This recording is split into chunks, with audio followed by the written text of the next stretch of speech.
আব্দুল্লাহ ইবনে মাসউদ রাদিয়াল্লাহু তাআলা আনহু ক্বালা দাখালতু আলা রাসূলিল্লাহ সাল্লাল্লাহু আলাইহি ওয়াসাল্লাম মুত্তাফাকুন আলাইহি। হযরত আব্দুল্লাহ ইবনে মাসউদ রাদিয়াল্লাহু তাআলা বর্ণিত আছে, তিনি বলেন যে আল্লাহ রসুল সাল্লাল্লাহু আলাইহি ওয়াসাল্লাম তিনি বলেছেন, আব্দুল্লাহ ইবনে মাসউদ বলছেন, আমি একদিন আল্লাহ রসুলের বাড়িতে প্রবেশ করলাম। আল্লাহ রসুলের বাড়িতে প্রবেশ করার পরে আমি দেখলাম যে আল্লাহ রসুল প্রচণ্ড জ্বরে ভুগছেন, প্রচণ্ড জ্বর শরীরে, গায়ে এত গরম যে হাত দেওয়া যাচ্ছে না। আব্দুল্লাহ ইবনে মাসউদ তিনি বলছেন, আমি আমার হস্ত দুই আল্লাহ রসুলের শরীরে স্পর্শ করলাম।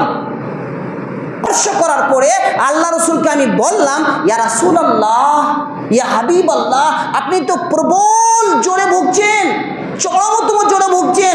আল্লাহ রসুল তখন বললেন, হে আব্দুল্লাহ ইবনে মাসউদ, শোনো, তোমাদের দুইজনের জ্বরের যে তাপমাত্রাটা থাকে, আমার একা অতটা জ্বর এসেছে। তোমাদের দুজনে মিলে যতটা জ্বর আছে, আমার একা অতটা জ্বর এসেছে। তখন আব্দুল্লাহ ইবনে মাসউদ তিনি বললেন, ইয়া রাসূলুল্লাহ, এটা এই কারণেই এটা হয়েছে, এত জ্বর বেশি। কারণটা কি? কারণটা এই কারণ যে আমাদের যখন জ্বর আসে, আমরা যে নিকিটা পাই, যেই পরিমাণে আপনার জ্বর এসেছে, আপনাকে নিকিটা দ্বিগুণ দেওয়া হবে, আপনাকে নিকিটা ডাবল দেওয়া হবে।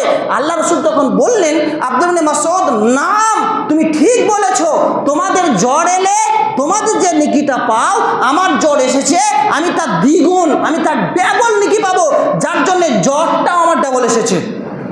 অতঃপর আল্লাহ রসুল সাল্লাল্লাহু আলাইহি সাল্লাম তিনি বললেন, যখন কোনো মুসলমানের প্রতি কোনো কষ্ট, যখন কোনো মুসলমানের ওপরে কোনো কষ্ট আরোপিত হয়, কষ্ট, তাতে সেটা হতে পারে রোগ, হতে পারে সেটা কোনো বিপদ, যে কোনো কষ্ট আরোপিত হোক না কেন, এই কষ্টের বিনিময়ে, এই কষ্টের প্রতিদান হিসেবে তার গুনাহ খাতাগুলোকে মোচন করে দেওয়া হবে, মাফ করে দেওয়া হবে।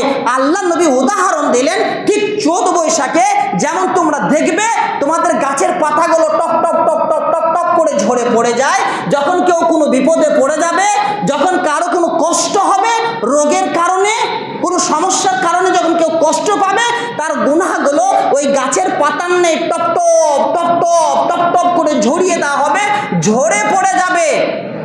আল্লাহ রসুল সাল্লাল্লাহু আলাইহি সাল্লাম তিনি পরিষ্কার করে বলে দিলেন, এটা, এই হাদিসটা ইমাম বুখারী কোট করেছেন, হাদিস নম্বর 5660 নম্বর হাদিস, ইমাম বুখারী হাদিসটা কোট করেছেন। এখান থেকে কি বুঝে এলো? আল্লাহ রসুল এক নম্বরে বললেন, তাহলে বোঝা গেল জ্বর এলে কি হবে, নিকি পাওয়া যাবে। এক নম্বরে, যদি কারো জ্বর আসে, পায়ে ব্যথা হয়, মাথায় যন্ত্রণা হয়, পেটে ব্যথা হয়, হাঁটুতে ব্যথা হয়, বাত হয়, থাইরয়েড হয়েছে, প্রেসার হয়েছে, সুগার হয়েছে, এর পরিবর্তে কি হবে, নিকি হবে। আর দ্বিতীয় অংশতে আল্লাহ রসুল বললেন, যখন কারোর জ্বর হবে, ব্যথা হবে, যন্ত্রণা হবে, তার গুনাহ খাতাগুলো মাফ করা হবে।